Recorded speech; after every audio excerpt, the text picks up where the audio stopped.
So, David, I've done your workshop and I've created a pitch that's really is going to work for me. How do I get really fluent at that so it becomes almost second nature? Okay, so Joe, who's your favourite actor? Make one up. I don't know, Sean Bean. Fine. So, when Sean Bean goes in front of a camera, do they record the first time he's ever said those words? Probably not. How many times do you reckon he said them?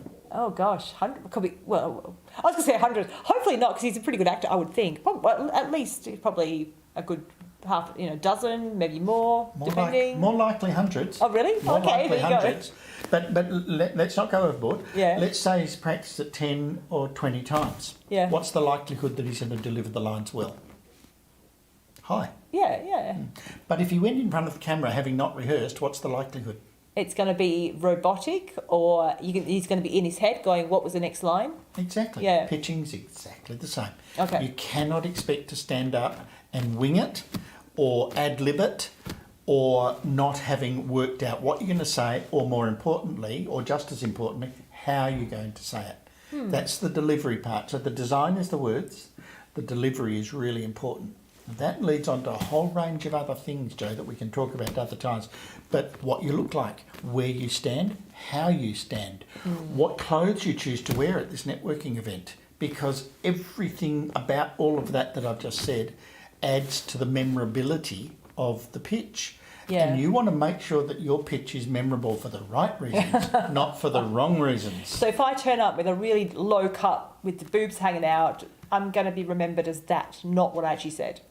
Probably. Not because probably. my boobs were particularly flattering, but just... And the interesting thing about your particular example is both the men and the women in the audience are likely to remember you for the wrong reasons. Oh, the dress. Like, I'm just thinking, if you're wearing even bright coloured dresses or big patterns, bold patterns, short, you're being analysed.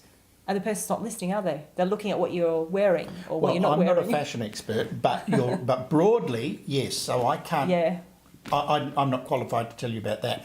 As a woman, I can certainly tell a man how they should dress. Yeah. But I certainly don't get into the giving women fashion advice. I don't think that's the right place for me. But I think if you've got to come down, I suppose it comes down to your own style, doesn't it? But also a bit of a cross-check. Is this going to be distracting in any way? That's right, yes. And if it is, cover it up. Wear something else. Something less patterny, a bit more subtle, and focus more on your message rather than all this.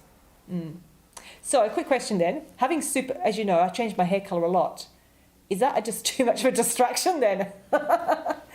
Well, your hair colour, the change of your hair colour is part of your brand. And you've built that up over years.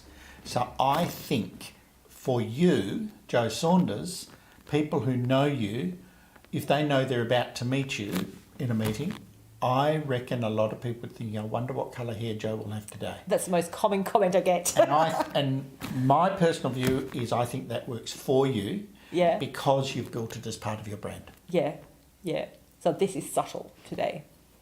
Yes, it's very subtle today. My father-in-law said, oh, your hair's very subtle. I said, it's actually blue, It just looks very dark.